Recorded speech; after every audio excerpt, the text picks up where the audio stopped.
Don't go round saying I told you so. I feel rather in the position of Cassandra. Do you remember Cassandra? Cassandra warned the Trojans of impending doom. The trouble was that nobody believed her. And I was in that position because you remember very well that there was considerable, not unpleasant, but ridicule about my view. Why did you not speak out during the campaign? There were people going out night after night to try their best to save the Union. And it would be an absolutely betrayal by me of their efforts if I was to come on your program. You asked me 5 days in succession and say what I really thought, that the promises made by the three-party leaders were absolute rubbish. And they shouldn't have made them. And that Gordon Brown should not have made the speech that he did without the authority. It's interesting that you feel that he didn't have the authority to say what he did. Do you think that some people say that his intervention actually helped the Better Together vote in the end, but you don't think he had the authority to make that promise? I don't know whether his intervention made a difference. It may have been a plus, it may have been neutral, but my hunch is that it was a minus. And with these last-minute promises, some people thought, well, look, we might as well go for the SNP and the real McCoy, rather than all these last-minute promises.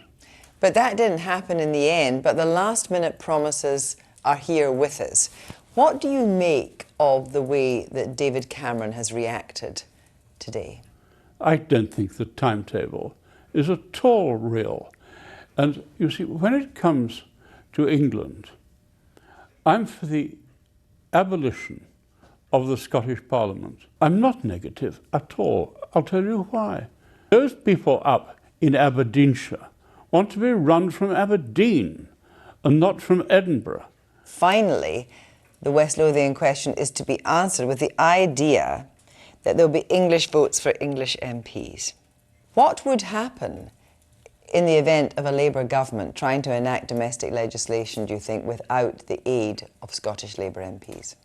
I think it would be wrong in principle for a Labour government to impose, because that's the correct word, legislation in England using a Scottish majority where those Scottish MPs had absolutely no say in their own place.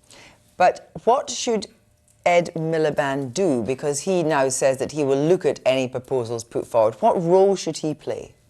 I think he's got to face up to it, that it is deeply wrong to try to pretend that Scottish MPs should vote decisively in English affairs. Even if it means that an incoming Labour government might not get legislation through, that'd be something they would have to deal with. I mean, it's a question of right and wrong, isn't it? If the West Lothian question, when you've done so much in your career, the West Lothian question has been the defining, you talk about yourself as Cassandra, but the defining moment, then surely you must be pleased that here you are able to discuss this now, at this point where something radical is supposed to be happening. No, pleased would be a wrong word. I mean, I'm extremely concerned about the future of Scotland. But as a parliamentarian, you must at least surely applaud the turnout, because people felt politically engaged. I certainly applaud the turnout. But were they politically engaged? They may have been politically engaged on issues such as deprivation and the health service. Were they politically engaged in the constitutional arrangements of the United Kingdom? I think less. That's just as well. You're still politically engaged in the constitutional issues then, isn't it? Yes, but it doesn't mean that the rest of the world are. Yes, I'm very engaged in it because I don't want the breakup of Britain. Tam Dalyell, thank you very much indeed.